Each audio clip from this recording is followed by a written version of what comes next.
ادیان الهی به عنوان سیستم‌های جامع اعتقادی و اخلاقی به جنبه‌های مختلف زندگی انسان‌ها پرداختند و در برخی موارد به وقایع یا مفاهیم ترسناک نیز اشاره داشتند.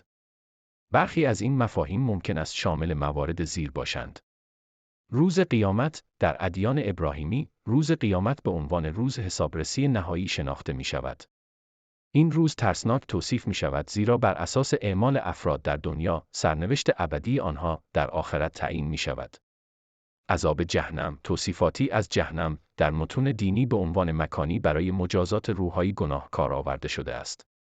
جهنم به شدت ترسناک توصیف شده و شامل عذاب‌های مختلفی است، در انتظار کسانی است از دستورات الهی سرپیچی کردند.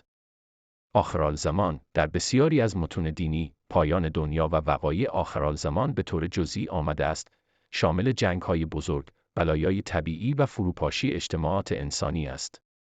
این پیشبینی‌ها به نوبه خود ترس و بیم از آینده نامعلوم را به همراه دارد. وسوسه و فریب شیطان به عنوان موجودی فریبکار و دشمن اصلی انسان‌ها توصیف شده است.